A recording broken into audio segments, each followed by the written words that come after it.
샬롬. 힘들고 어려울 때, 절망과 낙심 속에서, 그리고 내가 너무나 형통해서 교만할 때 우리가 침착하게 겸손을 바라보며 인생을 소망을 바라는 가장 히든 카드이자 마지막 카드인 것이 뭐냐면 지저스입니다.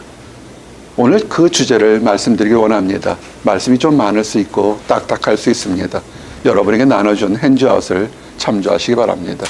여러분이 그리고 이 작은 목자가 일평생 동안 주장하고 찾아가야 될 것들이 뭐냐면 Jesus is Lord, 예수님은 나의 주님이라는 것입니다. 이것이 어떤 뜻이 있는지 참으로 많아요. 성경에 신약, 구약이 전부가 다 예수님이 구세주가 된 것을 증거하고 예언한 것들입니다. 그래서 오늘 그 얘기들을 하나하나 하는데 여러분들이 이해할 수 있고 이해할 수 없는 부분도 있을 겁니다. 이해할 수 없는 것은 지금 바로 포기하지 마시고요. 물어보시고 질문하시고 묵상하시면서 여러분 삶에 도전이 되기를 원합니다. 또한 이미 하나님을, 예수님을 나의 구주로 고백하신 분들에게는 이것이 얼마나 큰 축복인지 하나 더 확인하고 기쁨 갖기 원합니다. 첫 번째는 예수님이 누구신가에 대한 것을 10가지를 간단하게 해당 말씀을 통해서 증거합니다. 그리고 중요한 것은 그렇게 10가지로 증거한 구분하기 사실은 부족한 거예요. 더 많은 것이 있지만 그 예수님이 나에게는 어떠한 것이 해당되는지. 사람들은 얘기해요. 보스턴 아름답습니다. 이 동네에 유명한 대학 많다고 다들 자랑하는데 이 동네에 유명한 장학금들, 유명한 사람들, 이쁜 사람 많은데 그것이 나에게 어떻게 해당되느냐에 따라서 행복하고 불행할 거라고요. 예수님에 대해서 수없이 많지만 예수님이 여러분에게, 예수님이 나에게 어떻게 해당되는지 크게 2가지를 증거하기를 원합니다. 첫 번째, 예수님은 이미 우리가 알고 있는 이스라엘 백성들이 예언서를 알고 있는 구약에 예언되어 있습니다. 뭐냐면 메시아라는 것입니다. 구세주라는 것입니다. 이 세상의 모든 불합리한 것들, 억울한 것들, 답답한 것들, 국가의 문제, 사회의 문제, 개인의 문제지만 그 모든 것을 아주 공평하게 사랑으로 다스릴 사람 메시아가 이 땅에 온다는 것입니다. 이스라엘 백성들은 그래서 기다렸어요. 근데 그 메시아가 자칭 이 땅에 오게 되면 사람들이 내가 그 메시아다라고 속일까봐 성경은 정확하게 이렇게 오시겠다고 예언되어 있습니다. 뭐냐면 인간의 상상을 뛰어넘고 인간의 능력을 뛰어넘는 동정녀, 남자를 알지 못하는 여자에게서 태어날 것이다 라고 예언되어 있었습니다. 이사야서 7장 14절에 그러므로 주께서 친히 징조를 너에게 주실 것이라. 보라, 처녀가 잉태하여 아들을 낳을 것이요 그의 이름을 임마누엘이라 하라. 아멘. 처녀가 아이를 낳을 것이고 그때 메시아가 이 땅에 올 거고 영원한 왕이 될 거다. 구세주가 될 거라는 것입니다. 자, 그럼 질문이 뭐냐면 어떻게 처녀가 아이를 낳는 것은 불가능하잖아요. 그러면 머리가 좋은 사람은 처녀가 아이를 낳는 것이 불가능하니까 구세주가 이 땅에 오는 것도 불가능하될 거로 이렇게 얘기할 수 있습니다. 여러분은 어떻게 생각하십니까? 교회를 다녀보셨거나 많은 곳에서 천국의 소망이 있을 거다 얘기했을 때 이것이 앞에 게 틀리면 뒤에 게 틀리는 겁니다. 그러나 사람들은 믿었다고요. 언젠가는 오실 거다. 또는 가짜들도 있었고요. 그런데 지금부터 2000년 전에 마리아는 한 청년의 자매에게 천사가 나타났습니다. 얘기합니다. 누가복음 1장 30절 이후에 천사가 이르되 마리아야 무서워하지 말라. 내가 하나님 은혜를 입었느니라. 보라, 내가 잉태하여 아들을 낳으리니 그 이름을 예수라 하라. 아멘. 예수, 구세주란 뜻입니다. 이게 말이 돼요? 여러분에게 말이 됩니까? 지금도 갑자기 천사가 나타나서 얘기해서 남자를 알지 못하는 사람에게 아이를 갖 것이다 하는 것도 이해가 되지 않겠지만 2000년 전에 이것은 만약에 결혼을 하지 않은 자매가 아이를 가지면 목숨을 거는 문제입니다. 부도덕한 여자를 지켜서 돌파매질 맞을 겁니다. 이해도 되지 않고 설사 그런 일이 일어난다 할지라도 이거는 생명을 거는 위험한 일이 될 것입니다. 천사가 얘기합니다. 인간의 지식으로는 할 수 없지만 그러나 천사가 그가 큰 자가 되고 지극히 높으신 이의 아들이라 일컬어질 것이요 주 하나님께서 그 조상 다윗의 왕위를 그에게 주시니 대저 하나님의 모든 말씀은 능하지 못함이 없느니라. 아멘. 수천 년 동안 이스라엘 백성들이 기다렸던 것, 언젠간 이 땅에 메시아 구세주가 와서 모든 문제를 해결할 것이다. 그러면서 예언된 것이 뭐냐면 이스라엘 역사상 가장 하나님 마음을 합당하고 이스라엘 역사상 가장 지혜로웠고 통일 왕국이었던 다윗의 뿌리에서 왕이 메시아가 나올 거다는 기다렸는데 지금 얘기하는 것이 뭐냐면 구세주가 나타나는데 다윗의 혈통에서 나타날 것이고 그가 공평을 행할 것이다 얘기하는 것입니다. 여러분 저를 보세요. 믿어지십니까? 성경에 수많은 축복들이 있어요. 여러분에게 어떤 문제들이 있는지 모르겠지만 성경은 그 모든 어려움과 힘든 것을 해결할 수 있는 더 큰 능력이 있습니다. 믿어지십니까? 아마 믿어지기 어려울 겁니다. 근데 이 마리아라는 자매는 아주 놀라운 고백을 합니다. 자기는 이해가 안 돼요. 그렇지만 뭐라냐면 마리아가 이르되 주의 여종이오니 말씀대로 내게 이루어지다 하며 천사가 떠나니라. 나는 믿어지지 않고 이해할 수 없는 내 능력이지만 하나님께서 말씀하시니까 그 말씀대로 내게 이루어지기를 원합니다. 믿습니다. 순종합니다. 그런 겁니다. 그럴 때 말씀을 전한 천사가 떠납니다. 믿어지지 않으면 더 설득했겠죠. 이제 도전합니다. 여러분들에게 문제가 있을 겁니다.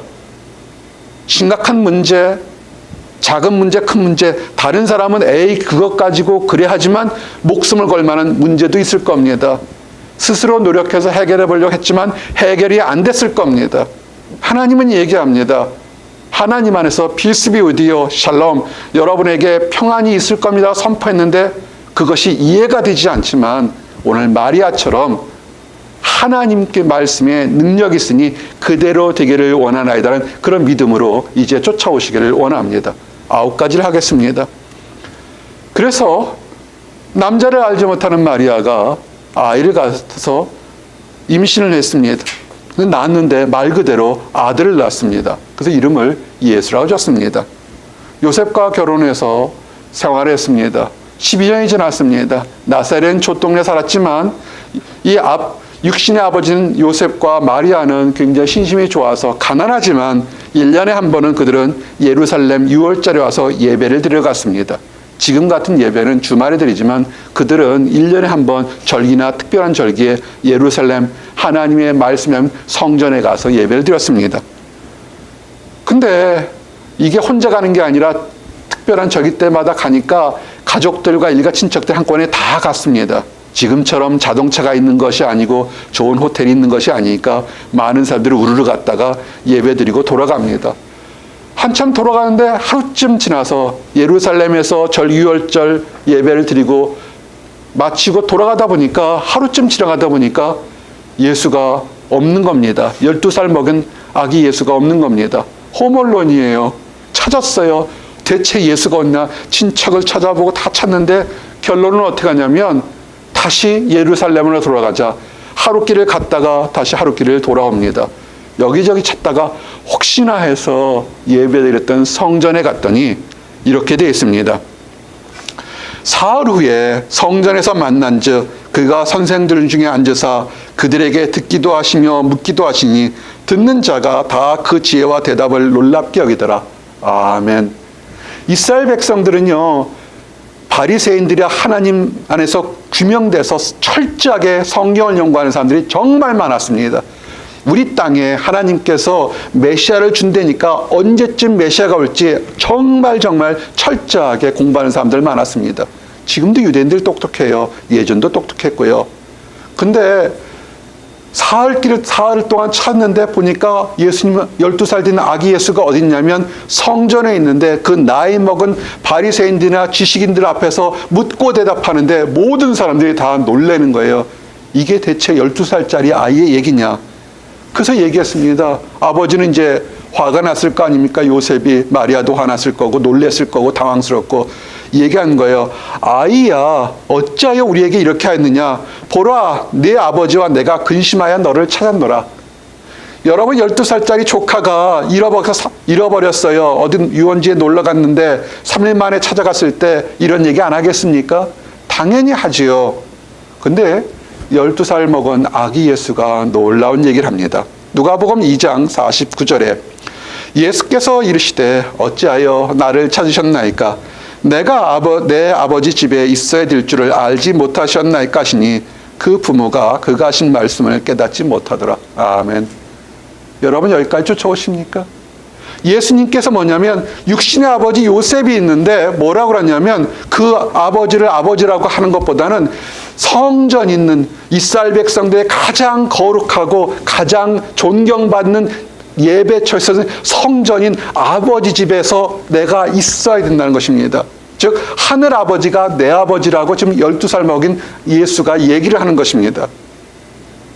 동정녀에서 남자를 알지 못한 마리아가 그렇게 태어난 아들이지만 사람의 생각은 항상 알 수가 없는 것입니다. 왜 못 알아봤을까요? 마리아는 이 말씀을 심각하게 생각했지만 요셉이나 다른 사람들은 알아보지를 못했습니다. 왜? 어린아이거든요. 눈으로 보이기는 어린아이거든요. 왜 사람들이 교회를 수천 번 다닌다 하면서도 하나님의 말씀이 그 사람에게 위로가 안 되는 얘기를 좀 해드리겠습니다. 놀라운 비밀은 뭐냐면 창세 때부터 천지를 창조하셨던 하나님이 계셨습니다. 하나님이 천지를 뭘로 창조하냐면 말씀으로 빛이 있으라, 궁창이 있으라 말씀했던 그 하나님의 말씀, 그 말씀이 하나님과 함께 있었습니다. 하나님은 주체고 행동했던 역사인 말씀이 있는데 성경은 뭐라고 하냐면 그 말씀이 하나님이고 그 하나님이 우리와 똑같은 모습으로 이 땅에 내려오셨다는 겁니다. 그리고 내려오신 분이 누구냐면 예수님이라는 것입니다. 쫓아오십니까? 이해되십니까? 이건 비밀이에요. 요한복음 1장 1절부터 3절에 태초에 말씀이 계시니라. 이 말씀이 하나님과 함께 계셨으니 이 말씀은 곧 하나님이시니라. 그가 태초에 하나님과 함께 계셨고 만물이 그로 말미암아 뒤은 바 되었으니 지은 것이 하나도 그가 없이는 된 것이 없느니라. 14절 보니까 말씀이 육신이 되어 우리 가운데 거하심에 우리가 그의 영광을 보니 아버지의 독생자의 영광이요 은혜와 진리가 충만하더라. 아멘. 만약에 태초에 천지 지구가 창조되기 전부터 있었던 그 말씀이 하나님과 함께 있다가 인간의 모습으로 왔다면 아기 예수가 하는 것처럼 뭐라고 그러냐면 그 아버지 집의 성전에서 내가 내 아버지 집에 같이 있는 것이 합당하다 하는 얘기가 맞는 것입니다. 그냥 사람의 몸으로 태어났다면 그 얘기가 할 수 없습니다. 저희들이 얘기합니다. 말씀이 육신이 되어 이 땅에 왔는데 하나님의 영광이 있다는 것입니다. 이분이 예수님입니다. 자, 그럼 질문합니다. So what? 그래서 무엇이 달라지는 것입니까? 천지를 창조했던 말씀이 인간의 모습으로 이 땅에 왔는데 그것이 나와 이 세상에 무슨 상관이 있습니까? 하나님이 이 땅에 인간의 모습을 왔지만 여전히 도둑질하고 여전히 싸우고 여전히 미워하고 여전히 이간질하는데 뭐가 달라진 것이 있습니까? 라고 질문할 수 있습니다. 그럴 때 성경에는 메시아가 이 땅에 오기 전에 선지자가 먼저 태어나서 메시아가 올 길을 예비한다 그랬습니다. 예비한 선지자가 누구냐면 침례 요한입니다. 그래서 그 당시 수많은 이스라엘 백성들이 회개하라 외쳤을 때 그들이 요단강가에서 침례받으며 회개를 했습니다. 그 요한이 뭐라고 그랬냐면 이렇게 외칩니다. 요한복음 1장 29절에 이튿날 요한이 예수께서 자기에게 나아오심을 보고 이르되 보라 세상 죄를 죄고 가는 하나님의 어린 양이로다. 아멘. 예수님이 이 땅에 오신 목적이 뭐냐면 세상에 있는 모든 죄를 다 짊어지고 대신 짊어지고 희생되는 대신 죽을 하나님의 어린 양으로 이 땅에 왔다는 것을 예언하고 바로 봤다는 것입니다. 다른 많은 사람들은 보지를 못했습니다. 그가 어린 양으로 왔다는 것입니다. 하나님을 만났던 모세가 율법을 정해서 너희들이 잘못하면 어떻게 용서하냐면 너희들이 그 죄 때문에 죽어야 되는데 너희들이 죽지 말고 양이나 염소나 또는 황소를 대신 죽여서 너희들이 그것을 가지고 내가 이렇게 잘못했다고 회개하면 용서해 주겠다는 제사를 만들었습니다. 그래서 희생양이라는 것은 엄청 중요한 것입니다. 내가 죽어야 되는데 내 대신 양을 죽였으니 이제는 용서해 주십시오라고 한 것입니다. 세상은 과연 그렇게 악한 사람은 있을까요? 여러분은 선하다고 생각하십니까? 성경은 아주 이렇게 기록됩니다. 로마서 3장 10절에 보니까 기록된 바 의인은 없나니 하나도 없으며 깨닫는 자도 없고 하나님을 찾는 자도 없고 다 치우쳐 함께 무익하게 되고 선을 행하는 자는 없나니 하나도 없도다. 아멘. 이 말이 맞을 겁니다. 우리가 선을 행하고 착한 사람들도 있지만 그러나 겉에서 99.9% 순수하다 할지라도 0.1%의 치명적인 문제 때문에 그가 죄를 지은 건 많습니다. 요새 한국에서 미투, 미국에서 미투 운동을 많이 벌어지고 있습니다. 다 거룩한 모습을 했던 사람들의 지금 죄가 하나하나씩 드러나고 있습니다. 하나님 눈에서 현경적으로 인간을 하나하나 볼 때 과연 거룩할 사람이 얼마나 있을까요? 성경은 얘기합니다. 의인은 없고 하나도 없다는 겁니다. 근데 문제는 뭡니까? 지금 잘못한 것뿐만 아니라 잘못했던 거, 내가 피해를 받은 거지만 나도 누군가에 가해를 했을 때 그 잘못한 것에 대한 뭐냐면 그 죄의 결과는 뭐냐면 사망이라는 것입니다. 무서운 얘기예요. 로마서 6장 23절에 죄의 삭은 사망이요 하나님의 은사는 그리스도 예수 우리 주 안에 있는 영생이니라. 아멘. 잘못하면 벌을 받아야겠죠. 1년, 2년짜리가 아니라 죄의 값에 궁극적으로 뭐냐면 이 땅에서 벌뿐만 아니라 우리가 죽어서도 벌을 받는다는 것입니다. 우리 죄 지으면 안 됩니다. 사실 죄의 삭은, 죄의 결과는 우리가 생각하는 것보다 더 크고 엄청난 것입니다. 어떻게 해결할까요? 수많은 동서양의 철학자들이, 머리 좋은 사람들이, 종교인들이 고민하고 했던 것이 뭔지 아십니까? 생로병사, 살고 늙고 병들고 죽고 나는데 다 죽으면 우리가 생물학 공부하는 것처럼 단세포 오르가니즘에서 대장균에서 진화돼가지고 사람이 됐다가 그렇게 죽으면 그러면 우리는 고민할 필요가 없습니다. 왜? 유기체가 죽어서 분해돼서 죽으니 끝인데, 근데 우리가 보면 지금 우리를 힘들게 하는 거, 보이지 않는 사랑, 보이지 않는 미움, 보이지 않는 증오 때문에 우리가 힘들어한다고요. 여러분이 밤새워 노력했던 어떤 유형 무형의 영적인 것들, 환경에 쌓아놨던 걸, 그게 무슨 가치가 있습니까? 음악 열심히 한 거, 글을 열심히 쓴 거, 그림을 열심히 그린 거, 우리가 그냥 죽고 끝난다면 아무런 의미가 없을 겁니다. 그러나 우리 죽음 이후에도 삶이 있다면 여러분들이 드렸던 멋진 작품이라든지 아름다운 글과 얘기들은 수천 년 동안 그것이 사람들에게 전달되면서 영향을 미칩니다. 근데 성경은 수천 년뿐만 아니라 더 영원한 시간이 우리에게 있다는 것을 얘기하는 것입니다. 예수님이 이 땅에 온 것은 사람들의 죄를 대신 갚아줄 하나님의 어린 양으로 이 땅에 온 것입니다. 이렇게 질문할 수 있습니다. 침례 요한은 하나님의 특별한 능력을 가졌으니까, 그리고 그가 아주 이상한 믿음의 능력이 있으니까 그렇게 예수님이 하나님의 어린 양으로 봤지만 나는 믿을 수가 없습니다 라고 얘기할 수 있습니다. 그래서 예수님은 그렇게 얘기하는 사람들이 허다하게 그 당시에 수많은 이스라엘 백성들이, 그러니까 사람들이 할 수 없는 이적과 기적을 행하는 겁니다. 사람들이 할 수 없으면 뭡니까? 그거는 하나님만이 할 수 있는 이적과 기적을 하면서 내가 하나님과 함께 있었던 말씀인데 이 땅에 희생양, 어린 양으로 왔다는 걸 보여주려는 것입니다. 사복음서에 마태, 마가, 누가, 요한에 나온 수많은 이적과 기적의 그 목적은 뭐냐면 내가 하나님의 아들이란 것을 보여주기 위한 것입니다. 오병이어 빵 5개와 물고기 2가지로 수천 명을 먹였습니다. 이 얘기 배경이 뭐냐면 예수님이 병자를 고치고 귀신을 쫓으니까 수없이 많은 사람들이 쫓아왔습니다. 광야에 와 있었는데 먹을 것이 없어요. 남자 아이만 5천 명이니까 사실 여자까지 치면 더 많은 숫자가 됐을 겁니다. 물어봅니다. 빈들이고 때가 늦었는데 이 사람들을 지금 집에 그냥 돌려보낼 수가 없다. 먹을 것이 너 있냐 했더니 사람들이 생각합니다. 머리가 좋은 사람은 아무리 적게 접어도 노동자 1년치의 월급을 다 통째로 들어도 이 많은 사람 먹일 수가 없습니다. 그럴 때 제자 하나가 얘기합니다. 예수님, 여기 아이가 보리떡 5개와 물고기 2마리가 있는데 이것을 어떻게 될까요? 성인 도시락도 아니고 아이의 도시락이에요. 그럴 때 예수님께서 그 5,000명들을 다 50명, 100명 다 앉혀놓습니다.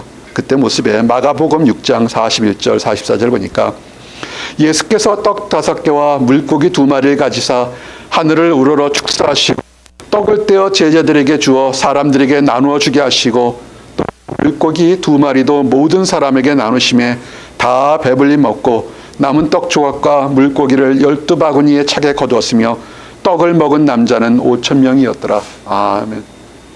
이거 이해되십니까? 아이 도시락이에요. 요만한 빵 5개와 물고기, 그게 물고기라고 하면 사실은 양밀이나 멸치 좀 큰 것 정도 될 밖에 안 될 거예요. 애가 무슨 고등어 이만한 걸 먹어요. 그러지는 않을 거라고요. 예수님이 하신 거 뭐예요? 그 빵 5개, 물고기 2마리, 요만한 멸치 2마리 같은 걸 놓고 하늘 놓고 기도했다고. 주님, 하나님, 내 기도를 들으실 줄 아니까 이 백성들에게 내가 하나님의 아들이고 기도하면 하나님께서 축복을 주신 것을 믿고 광야 시절에도 만나 메추라기를 먹었던 걸 이 백성들이 믿게 해주십시오라고 기도했더니 빵이 계속 나오고 물고기가 나와서 어떻게 해요? 남자들만 5,000명, 아마 어린 아이들, 여자들 치면 더 많은 사람들이 먹을 겁니다. 예수님께서 이렇게 수천 명을 먹이는 기적이 뭐냐면 사실은 이거는 이스라엘 백성들의 한 가지를 다시 기억나게 리마인드 하려고 하는 것입니다. 이스라엘 백성들이 400년 동안 애굽, 이집트에서 종살이를 했습니다. 하나님께서 그들이 고통받는 모습을 보고 하나님의 종 모세를 통해서 그들을 구해냅니다. 언제 구해냈냐면 이집트 역사상 전 세계를 가장 제패한 가장 강력했을 때 싸움하지 않고 하나님이 10가지 이적과 재앙과 기적을 통해서 히브리 백성들만 구해냅니다. 홍해가 갈라졌을 때 그들이 홍해를 가로 마른 땅처럼 건너갔습니다. 그 자연현상인 줄 알고 쫓아왔던 애굽의 병사들은 하나님께서 홍해를 다시 덮어본 바람에 다 물속에서 잠겨버렸습니다. 광야에 들어갔습니다. 광야는 뭡니까? 먹을 것이 없잖아요. 10가지 이적과 기적을 봤지만 당장 배고파지니까 하나님께 원망합니다. 우리가 교회를 다니고 성령을 체험하고 하나님을 믿어요 그러지만 내가 몸이 아프고 내가 외롭고 내가 답답하고 내가 문제가 생기면 당장 불평합니다. 하나님이 어디 계십니까? 여러분들은 안 하십니까? 천사들이네요. 이스라엘 백성들이 그랬다는 겁니다. 수없이 많은 이적과 기적을 바로 눈앞에 봤는데 하루 굶었다고 당장 하나님을 원망합니다. 얘기합니다. 다시 애굽으로 돌아가자. 거기서는 밥은 안 굶었다. 출애굽기 16장 12절 보니까 내가 이스라엘 자손의 원망함을 들었노라. 그들에게 말하여 이르기를 너희가 해질 때에는 고기를 먹고 아침에는 떡으로 배부르니 내가 여호와 너희 하나님인 줄 알리라 하라 하시니라. 저녁에는 메추라기 와서 진에 덮이고 아침에는 이슬이 진 위에 있더니 그 이슬이 마른 후에 광야 지면에 작고 둥글며 서리 같은 가는 것이 있는지라. 이스라엘 족속이 그 이름을 만나라 하였으며 가시같이 희고 맛은 꿀 섞은 과자 같았더라. 아멘. 애굽에서 나왔던 이스라엘 백성 숫자가 얼마나 됐을까요? 군대를 모집하고 나가 싸울 만한 군사를 보니까 60만 가까이 됐습니다. 옛날에는 여성을 평가하지 않고 어린아이를 평가하지 않았으니까 최소한 200~300만에 되는 숫자가 엄청나게 많은 숫자가 광야에 있는데 먹을 것이 없는 것입니다. 우리가 압니다. 애굽에서는 절대적으로 큰 나라였기 때문에 노예 생활하지만 밥은 먹었을 겁니다. 광야 사막에서 뭐가 먹을까요? 그들이 가나안 땅에 젖과 꿀이 흐르는 땅에 들어가서 축복의 땅에 들어가서 2주 후면 들어가는데 그들은 원망하고 불평하기 때문에 광야에서 40년을 살았습니다. 근데 그들이 원망했다고 가나안 땅에 못 갔지만 하나님은 심판하지 않고 40년 동안 그들을 하나님 주시는 메추라기와 만나를 먹였다는 것입니다. 천국에서 하늘 창고를 열었던 것입니다. 지금 예수님께서 그것을 그대로 보여주시는 겁니다. 누구만 할 수 있어요? 하나님만 하실 수 있는 겁니다. 육신의 병 들고 있지만 귀신 들린 거 누가 고치냐면 그거 예수님이 고치셨습니다. 마태복음 8장 16절 17절 보니까 저물매 사람들이 귀신 들린 자를 많이 데리고 예수께 오거늘 예수께서 말씀으로 귀신들을 쫓아내시고 병든 자를 다 고치시니 이는 선지자 이사야를 통하여 하신 말씀에 우리 연약한 것을 친히 담당하시고 병을 짊어지셨다함을 이루려 하심이더라. 아멘. 구약의 예언서에는 하나님의 아들이 정말 이 땅에 오면 그가 하나님의 아들인 것을 보여주기 위해서 귀신을 쫓아내고 병을 고친다 합니다. 이 기독교 역사 중에서 많은 사람들이 귀신을 쫓아내고 병을 고칩니다. 그럼 그 사람이 메시아였을까요? 그 사람은 하나님을 믿는 사람이었지 메시아는 아닐 겁니다. 메시아라면 할 수 있는 것이 뭐냐면 바다 위를 걸어오고 폭풍 치는 바다를 잠재우는 인간이 할 수 없는 자연계까지 다스리는 능력을 예수님이 보여주셨습니다. 마태복음 28장 23절에서 27절 보니까 배에 오르심에 제자들이 따랐더니 바다에 큰 놀이 일어나 배가 물결에 덮이게 되었으니 예수께서는 주무시는지라. 그 제자들이 나와 깨우며 이르되 주여 구원하소서 우리가 죽겠나이다. 예수께서 이르시되 어찌하여 무서워하느냐 믿음이 작은 자들 하시고 곧 일어나서 바람과 바다를 꾸짖으시니 아주 잔잔하게 되거늘 그 사람들이 놀랍게 여겨 이르되 이가 어떤 사람이기에 바람과 바다도 순종하는가 하더라. 아멘. 여러분의 질문, 예수님이 어떤 사람이기에 질문을 할 수 있습니다. 예수님의 제자들 중에 상당수는 뭐냐면 뱃사람들입니다. 평생을 거친 파도 속에 살았던 사람들입니다. 근데 그 거친 파도에 사는 사람들이 파도 치는 걸 보고 너무 놀랐습니다. 제자란 말은 뭡니까? 예수님과 가장 가까이 동행하면서 하나님 말씀을 듣고 하나님의 축복을 보고 하나님의 기적을 봤던 사람들을 우리는 제자라고 부릅니다. 근데 그들이 평생 동안 파도를 보면서고 예수님이 옆에 있는데도 그들은 두려워합니다. 이건 우리들과 같습니다. 분명히 예수님께서 축복을 주실 것이다 하지만 조금 외롭고 조금 답답하고 조금 두려우면 여전히 두려워합니다. 내가 죽게 되었습니다. 그 순간만큼은 예수님을 믿는 거나 안 믿는 거나 동일하게 하나도 차이가 없습니다. 예수님이 얘기합니다. 왜 무서워하느냐? 믿음이 작은 자들아. 제자들이 했던 얘기가 지금 우리에게 하는 얘기와 동일합니다. 그러면서 파도와 바람을 잠재웁니다. 예수님이 어떤 분이라고요? 사람이 할 수 없는 기적과 이적을 행했습니다. 근데 예수님이 더 중요한 건 뭐냐면 6번째, 사람의 죄를 용서해 준 능력이 있는 것을 보여주기를 원했던 겁니다. 이렇게 수천 명의 사람을 먹이고 병을 고치고 귀신을 쫓아내고 파도도 바다도 잠재우는 그런 능력도 중요하지만 중요한 것은 사람의 인생을 좌우하고 영혼을 좌우하는 죄를 사해 주는 것입니다. 예수님이 병을 고친다니까 수많은 사람들이 왔습니다. 그 중에서 중풍병자가 있어서 도저히 움직일 수 없는 사람이 있으니까 친구들이 그 중풍병자를 메고 갑니다. 예수님 앞에 너무나 많은 사람이 있어 가까이 갈 수가 없습니다. 예수님이 만져만 주시면 병이 날 것 같은데 가까이 갈 수가 없을 때 그들이 꾀를 냅니다. 사람들이 없는 지붕으로 올라가서 지붕을 뜯어내고 예수님 바로 앞으로 내립니다. 그럴 때 그 예수님이 그 중풍병자와 그 친구들의 믿음을 보고 이렇게 얘기합니다. 중풍병자에 이르시되 작은 자의 안심하라 뇌 죄사함을 받았느니라. 아멘. 지금 뭐라고 그랬어요? 중풍병자야 네 병이 고쳤다 그러지 않고 뇌 죄사함을 받았다 그랬습니다. 그랬더니 서기관들, 바리새인들, 성경 말씀을 아주 잘하는 사람들이 이 사람이 신성을 모독한다고 분노했습니다. 왜? 죄는 누가 하나만 사하냐면 하나님만이 사할 수 있는 겁니다. 자기가 몰라서 분노하고 어떻게 죄사함을 할 수 있냐 얘기하지만 사실 그 말에 진리가 포함된 게 뭐냐면 그래 맞습니다. 나와 여러분 그리고 사람들의 모든 죄는 하나님만이 해결할 수 있는 것입니다. 예수님이 그 마음을 아셨어요. 그래서 이렇게 얘기하죠. 6절에 그러나 인자가 세상에서 죄를 사하는 권능이 있는 줄을 너희로 알게 하려 하노라 하시고 중풍병자에게 말씀하시되 일어나 네 침상을 가지고 집으로 가라 하시니 그가 일어나 집으로 돌아가거늘. 아멘. 마태복음 9장 6절에서 7절에 있었던 얘기입니다. 뭘 하시는 분이 예수님이라고요? 사람의 죄를 용서해 줄 수 있는 능력이 예수님인 것입니다. 여기까지 쫓아오셨습니까? 그러면 예수님이 어떤 분이라는 것을 여러분 이해가 되십니까? 우리는 많은 사람들이 교회를 다니면 예수님은 하나님의 아들이라고 생각합니다. 여기까지 믿으십니까? 거기서 멈췄습니까? 제자들도 그래, 우리 예수님은 하나님의 아들이야. 그래서 기적을 행하고 병자를 고치고 귀신을 쫓아내는구나.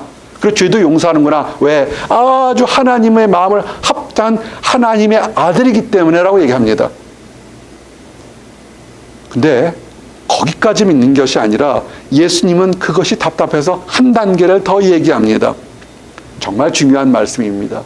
요한복음 10장 30절에 나와 아버지는 하나이니라.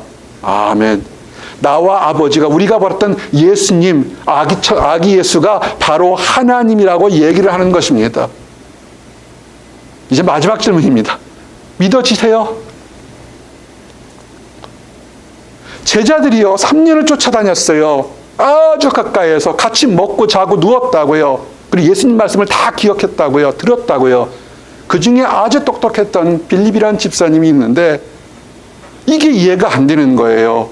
어떻게 예수님이, 내가 수천 년 동안 믿었던 우리 이스라엘 백성이 믿었던 하나님과 내 앞에 있는 예수님이 어떻게 하나가 될 수 있는가라고 합니다.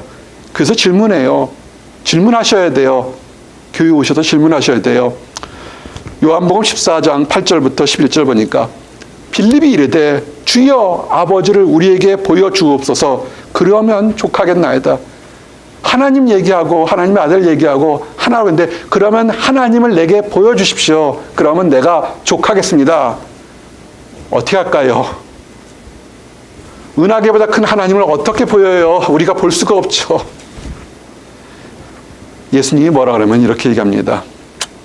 9절 보니까 예수께서 이르시되 빌립아 내가 이렇게 오래 너희와 함께 있을 때 네가 나를 알지 못하느냐? 나를 본 자는 아버지를 보았거늘 어찌하여 아버지를 보이라 하느냐? 내가 아버지 안에 거하고 아버지는 내 안에 계실 것을 네가 믿지 않느냐? 내가 너희에게 이르는 말을 스스로 하는 것이 아니라 아버지께서 내 안에 계셔서 그 일을 하시는 것이라. 내가 아버지 안에 거하고 아버지께서 내 안에 계심을 믿으라. 그렇지 못하게든 행하는 그 일로 말미암아 나를 믿으라. 아멘. 예수님이 가장 논리적으로 가장 친절하게 설명합니다. 왜 믿지 못하느냐? 그 큰 것을 어떻게 볼 수 있느냐? 나를 본 것이 하나님을 본 것이고 하나님을 본 것이 나를 본 것이고 믿어지지 않으면 내가 사람들이 할 수 없는 하나님만이 할 수 있는 것을 다 했던 것을 그것을 믿으라고 하는 것입니다. 그러면 이 정도 되면 예수님은 왕이시잖아요. 맞습니다. 예수님은 자기가 유대인의 왕이요 모든 백성의 왕으로 이 땅에 왔는데 세상의 왕처럼 잘난 척하거나 무리하거나 잔인하거나 아주 억압을 행하는 독재를 행하는 그런 왕이 아니라 겸손하고 사랑이 많은 왕으로 이 땅에 왔다는 것입니다. 다음 주가 종려주일입니다. 예수님께 스스로 밝히셨어요. 나는 왕이다. 그래서 우리는 그걸 경배하는 날이 다음 주입니다. 그때가 이 호산나 외쳤던 것이 뭐냐면 요한복음 12장 12절에서 15절. 그 이튿날에는 명절에 온 큰 무리가 예수께서 예루살렘을 오신다는 것을 듣고 종려나무 가지를 가지고 맞으러 나가 외치되 호산나 찬송하리로다. 주의 이름으로 오시는 이 곧 이스라엘 왕이시하더라. 예수는 한 어린 나귀를 보고 타시니 이런 기록된 바 시온엔 따라 두려워하지 말라. 보라 너희 왕이 나귀 새끼를 타고 오신다 함과 같더라. 아멘. 나귀 새끼를 탄 것에 대한 얘기는 다음 주에 종려주일 때 그 비밀과 축복을 설명하겠습니다. 예수님은 왕으로 이 땅에 오셨습니다. 겸손하신 분으로 이 땅에 오셨습니다. 자, 이제 여기까지가 정리가 됩니다. 구약의 예언이 그대로 이루어졌고요. 하나님 아버지 집에 있어야 되는 예수님, 병자를 고쳤고 귀신을 쫓아냈고 하나님의 말씀이 육신이 돼서 이 땅에 오셨고 이 땅에 어린 희생양으로 왔고 그리고 하나님과 하나가 되시며 이 예루살렘의 왕으로 오셨습니다. 가장 중요한 거 무엇을 하셨을까요? 왕으로 와셔서 하나님이 우리에게 와서 뭘 하냐면 아까도 얘기했지만 죄의 삭은 사망입니다. 크게 지은 거 작게 지은 거 마음에 지은 모든 것들은 해결되지 않으면 지옥에 떨어질 밖에 없습니다. 그 모든 것을 예수님께서 대신 다 짊어지셨습니다. 예수님이 뭐냐면 너희들이 해결할 수 없기 때문에 그 죄값을 내가 다 대신 짊어지고 죄가 없는 내가 대신 죽을 테니까 너희들이 내가 대신 죽는 걸 보고 자유하라는 겁니다. 이제는 죄 짓지 말고 즐겁게 살라는 것입니다. 이제는 낙심하지 말고 우울하지 말고 범죄하지 말고 같은 실수에 반복하지 말고 새로운 사람으로 살라는 것입니다. 그래서 예수님은 십자가에 죽으셨습니다. 사람들은 다 조롱했습니다. 네가 좋은 일을 한 걸 알겠지만 어떻게 십자가에 죽으면 끝인데, 사람이 한 번 죽으면 끝인데 어떻게 그런 일이 우리에게 일어날 수 있느냐. 어떻게 되셨습니까? 예수님은 부활하셨습니다. 9번째, 10번째 한꺼번에 설명합니다. 세상에 사람의 죄를 대신 짊어지고 십자가에 죽으신 예수님이 바로 우리의 주님 예수님입니다. 골로새서 1장 20절에 보니 그의 십자가의 피로 화평을 이루사 만물 곧 땅에 있는 것들이나 하늘에 있는 것들이 그로 말미암아 자기와 화목하게 되기를 기뻐하심이라. 전에 악한 행실로 멀리 떠나 마음으로 원수가 되었던 너희를 이제는 그의 육체의 죽음으로 말미암아 화목하게 해서 너희를 거룩하고 흠없고 책망할 것이 없는 자로 그 앞에 세우고자 하셨으니. 아멘. 우리의 육신의 아버지, 우리의 연인보다 친구보다 더 좋은 하나님 앞에 흠이 없이 쓸 수 있도록 우리를 만들려고 했다는 것입니다. 전에 악한 행실로, 전에 나쁜 짓으로, 전에 버림받고 더러운 것으로 멀리 떠난 것을 이제는 새롭게 돌아가는 것입니다. 화목하게 되는 것입니다. 그래서 하나님을 믿는 사람들에게는 샬롬, 피스 비우드의 피스가 우리에게 있는 것입니다. 여러분 화목되셨습니까? 중요한 문제예요. 수천 년의 사람들이 이 문제를 본인 스스로 해결해야 되는 문제입니다. 누가 주는 문제가 아닙니다. 분명히 얘기했어요. 예수님의 피 때문에 우리는 새롭게 살 수 있다. 전에 악한 행실이고 더럽고 버림받고 연약했던 것을 새롭게 살 수 있다 그럴 때 예수님의 제자들 중에 부활한 예수님을 믿었어요. 그렇지만 안 믿는 제자도 있었던 겁니다. 어떻게 사람이 죽었는데 다시 부활할 수 있느냐? 죽었다 부활할 수 있는 건 누굽니까? 신 뺏기는 할 수 없다. 하나님 밖에는 할 수 없는데 어떻게 사람이 죽었다 다시 사느냐? 우리 예수님이 착한 말씀, 선한 말씀, 따뜻한 말씀으로 수없이 많은 사람들에게 소망과 희망은 줬지만 예수님은 사람이지 죽었다 살아날 수 없다라고 했습니다. 그게 누구냐면 디두모, 쌍둥이였던 도마입니다. 쌍둥이가 의심 있는 건 아니고 이 사람만 그래요. 도마가 뭐라고 그랬냐면 제자들이 아니야 우리가 봤다니까 부활해서 육신으로 사신 제자를 예수님을 봤다 했대. 뭐라 하냐면 우리가 주를 보았노라 하니 도마가 이르되 내가 그의 손에 못자국을 보며 내 손가락을 그 못자국에 넣으며 내 손을 그 옆구리에 넣어보지 않고는 믿지 아니하겠노라. 요한복음 20장 25절 말씀입니다. 도마가 그럴 수밖에 없죠. 십자가 달려서 여기 구멍이 크게 났어요. 창으로 찔려서 여기 그게 구멍이 크게 났어요. 죽었단 말입니다. 그 죽었다 부활하면 상처가 그대로 있을 테니까 손가락이 들어갈 만큼 엄청난 큰 상처가 있었던 거예요. 넣어보지 않고는 내가 믿지 못하겠다. 일주일 후에 방문이 다 닫혀있고 그때 당시는 로마 사람들 유대인들 무서워서 제자들이 꽁꽁 숨어있을 때 방문이 닫혔는데 갑자기 예수님이 딱 나타나면서 얘기합니다. 일주일 전에 없었던 얘기인데 도마가 한 얘기를 다 듣고 계셔서 이렇게 얘기하죠. 27절에 도마에게 이르시되 네 손가락을 이리 내밀어 내 손을 보고 네 손을 내밀어 내 옆구리에 넣어보라. 그리하여 믿음 없는 자가 되지 말고 믿는 자가 되라. 아멘. 우리가요 성도들끼리 하는 얘기들요 다 듣고 계셔요. 누가요? 예수님이 들으셔요. 좋은 얘기 하셔요. 좋은 얘기, 복드는 얘기들 하시라고요. 그럴 때 도마가 놀랐어요. 우리끼리 한 얘기를 다 듣고 그대로 얘기하잖아요. 뭐라고 고백합니까? 도마가 이르되 나의 주님이시여 나의 하나님이다라고 고백을 했습니다. 그런데 더 마지막 말씀이 우리에게 도전이 됩니다. 예수께서 이르되 너는 나를 본고로 믿느냐 보지 못하고 믿는 자들이 복되도다 하시느니라. 아멘. 2000년 전에 예수님의 자들은 보고서 믿었습니다. 부활한 것을 보고 믿었습니다. 그러나 그 약속의 말씀이 하나님이라면 우리가 보지 않았고도 믿어도 축복이 그대로 크다는 것입니다. 이제 10가지를 다 증거했습니다. 쫓아오셨습니까? 그러면 두 번째 가장 중요한 질문을 던집니다.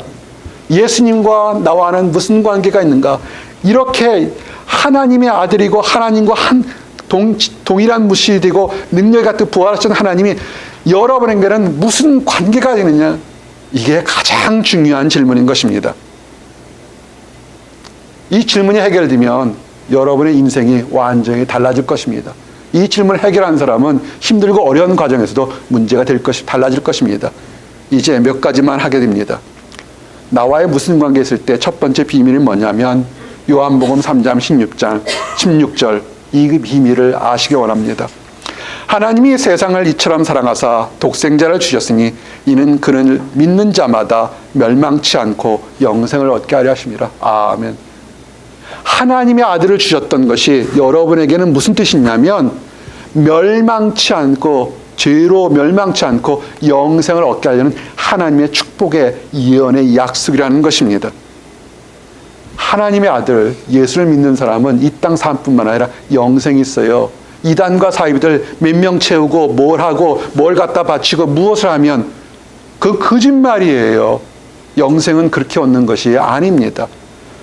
요한복음 5장 24절 25절 말씀처럼 내가 진실로 진실로 너희에게 이르노니 내 말을 듣고 또 나 보내신 이를 믿는 자는 영생을 얻었고 심판에 이르지 아니하나니 사망에서 생명을 옮겼느니라. 진실로 진실로 너희에게 이르노니 죽은 자들이 하나님의 아들의 음성을 들을 때가 오나니 곧 이때라. 듣는 자는 살아나리라. 아멘. 예수님을 보내신 걸 믿고 그 말씀을 믿는 사람은 어떻게 해요? 영생을 얻었다고 과거형으로 선포되어 있습니다. 아직 하나님을 모르신 분이 있습니까? 믿음이 없는 분이 있습니까? 여러분은 속고 있었습니다. 여러분은 교회를 열심히 다니면 무엇을 하면 봉사를 하면 구원을 받을 거라고 믿었다면 여러분은 마귀에게 속았습니다. 여러분은 태어날 때부터 여러분은 어머니 뱃속에부터 여러분은 하나님의 자녀로서 축복받으러 예정되어 있던 것입니다. 속였던 거예요. 마귀가. 그래서 싸우고 미워하고 다투고 다시 반복되는 죄에 빠져나갔던 것입니다. 예수님이 지금 이 땅에 없는데 어떻게 예수님께서 나를 사랑하고 내가 영생 얻는 걸 어떻게 알 수 있습니까? 우리의 예수님은 친절하시다고 그랬잖아요. 따뜻하다고 그랬잖아요.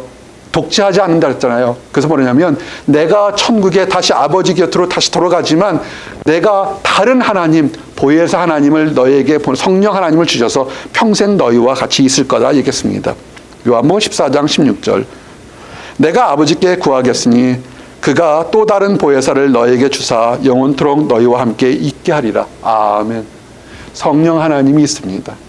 성령 하나님이 지금 우리와 함께 있다는 것을 믿으시기 바랍니다. 그러면서 뭐라냐면 내가 너희를 고아와 같이 버려두지 아니하고 너희에게 오리라. 아멘. 이 보스턴에서 유학생활 이민생활하면서 외로워요. 나는 고아 같아요. 나는 버림받았다고 하는 사람이 있습니까? 문제는 하나님이 여러분을 버렸던 것이 아니라 여러분이 하나님의 사랑을 막았던 거예요. 여러분은 고아가 아니라고요. 여러분은 이 세상의 최고의 집안의 귀한 아들과 딸이었는데 그거보다 더 큰 하나님의 자녀인데 속인 거예요. 마귀가 속인 거예요. 예수님은 얘기했어요. 너희를 고아와 같이 버려두지 않고 내게 오겠다는 것이에요. 보혜사 곧 아버지께서 내 이름으로 보내실 성령 그가 너에게 모든 것을 가르치고 성령 하나님이 여러분에게 모든 것을 가르치고 깨닫게 할 겁니다. 지금 이 말씀이 깨닫지 못한다면 왜냐하면 성령 하나님이 여러분의 마음에 지금 와닿지 않았기 때문에 깨닫지 못하는 거예요. 교회 수백 번 와도 깨닫지 못하면 여러분 크리스찬이 아닌 겁니다. 어떻게 해야 될까요? 이스라엘 백성들이 수천 년 동안 메시아를 기다렸다고요. 얼마나 열심히 제사 드린 줄 아십니까? 얼마나 철저하게 예배 드린 줄 아십니까? 우리 못 쫓아갑니다.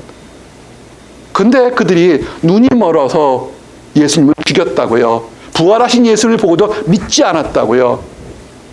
근데 그들이 한 가지 희망이 뭐냐면 오순절 베드로가 얘기한다고요. 사도행전 2장 36절에 그런즉 이스라엘의 온 집은 확실히 알지니 너희가 십자가에 못 박힌 이 예수를 하나님이 주와 그리스도가 되게 하셨느니라. 아멘. 이건 진실입니다. 이건 팩트입니다. 너희들이 죽였던 예수가 부활해서 이스라엘의 주와 하나님의 왕이 됐다는 겁니다. 문제는 그 다음이죠. 그러면 내가 어찌할꼬? 이스라엘 백성들이 마음에 찔려서 베드로와 다른 사도들에게 뭐라 하면 형제들아 우리가 어찌할꼬? 이 질문이 나오셔야 돼요. 내가 하나님을 믿는다고 교회를 다니는데 왜 나는 여전히 기쁨이 없을까요? 왜 나는 여전히 인색할까요? 왜 나는 여전히 버림받았을까라고 생각이 들겠습니까? 내가 어찌 해야 될까요? 성경은 이렇게 얘기합니다. 너희가 회개하여 각각 예수 그리스도의 이름으로 세례를 받고 죄사함을 받으라. 그러면 성령을 받으리라. 아멘. 먼저 회개하십시오. 하나님을 믿지 않았던 거, 하나님이 존재가 있다 하지만 여전히 내 마음속에 의심했던 걸 회개하시고 세례 침례를 받으시기 바랍니다. 그러면 이것이 제대로 이루어진 건 뭐냐면 여러분이 알지 못하는 성령 하나님이 마치 우리가 공기를 보지는 않지만 공기가 있어서 우리가 살아있는 것처럼 성령 하나님이 여러분에게 계셔서 하나님의 그 존재를 믿게 되는 것입니다. 이제 마지막 말씀, 가장 중요한 말씀, 오늘 얘기 말씀을 나누기를 원합니다. 하나님을 믿는 사람, 예수님이 나의 구주라고 이미 믿었던 사람들이 있습니다. 축하하고 축복합니다. 그렇다면 그런 분들은 낙심과 좌절이 올 때 믿음을 가지십시오. 파도를 잠재우시고 바다를 잠재웠던 그 아버지 하나님, 예수님이 우리의 주님이기 때문에 모든 문제를 해결하실 거고, 설사 문제가 있다 할지라도 그 문제를 줄 때는 하나님의 특별한 뜻이 있을 겁니다. 두 번째 말씀, 아직 하나님을 알지 못하는 분, 예수님이 나와 개인적인 관계를 맺지 못했던 사람들이 있습니다. 수없이 많이 예수님께서 하나님의 아들이고 기적과 이적을 행했다 할지만 나와는 아무런 관계가 없다면 오늘 변화되기를 원합니다. 성령을 받는 건 간단합니다. 여러분의 입으로 마음으로 믿으십시오. 첫 번째, 예수님이 하나님의 아들이셨구나, 하나님 자체였구나, 내 죄를 위해서 죽으셨구나, 그리고 그것을 많은 사람들이 믿게 하려고 부활하셨구나. 이것을 마음으로 믿었다면 입으로 시인하십시오. 무엇을 시인합니까? 두 가지입니다. 나는 죄인입니다. 나를 용서해 주십시오. 예수님은 나의 주님이십니다. 나를 도와주십시오. 이 두 가지를 여러분의 입으로 뱉어내고 고백한다면 그것이 여러분에게 하나님의 축복이 임하는 것입니다. 9절 10절 말씀이 그겁니다. 내가 만일 내 입으로 예수를 주로 시인하면 또 하나님께서 그를 죽은 자 가운데 살리신 것을 내 마음에 믿으면 구원을 받으리라. 사람이 마음으로 믿어 의에 이르고 입으로 시인하여 구원에 이르느니라. 아멘. That if you confess with your mouth Jesus is Lord and believe in your heart that God raised him from the dead, you will be saved. 예수님이 나의 주님이시고 그분이 죽은 자 가운데 살아신 부활하신 예수를 믿는다면 you will be saved. 여러분이 구원받으실 겁니다. 그래서 이 축복을 다 누리시는 나와 여러분이 되기를 원합니다. 기도하시겠습니다. 하나님 감사합니다. 예수님이 나의 주님이심을 고백하게 하시면 감사합니다. 아버지, 이 고백이 아버지 우리의 인생을 완전히 새롭게 변화시켰던 것을 고백합니다. 그로 인해서 세상의 모든 즐거움이 다 변하고 세상 즐거움보다, 세상 자랑보다 더 귀하고 아름다운 하나님 안의 즐거움과 기쁨을 맛보게 하시면 감사합니다. 하나님, 아직도 하나님을 알지 못하는 사람들이 있습니다. 하나님을 안다고 하지만 예수님이 그 마음속에 가지 않아서 여전히 힘들고 답답한 사람들이 있습니다.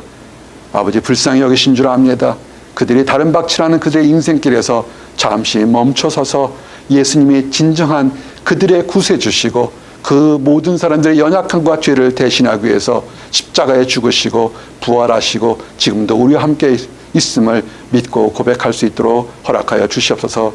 그래서 우리가 믿는 이 기쁨, 하나님 주신 기쁨을 다 맛볼 수 있도록 허락하여 주시옵소서. 늘 감사합니다. 예수 그리스도 이름 받들어 기도했습니다. 아멘.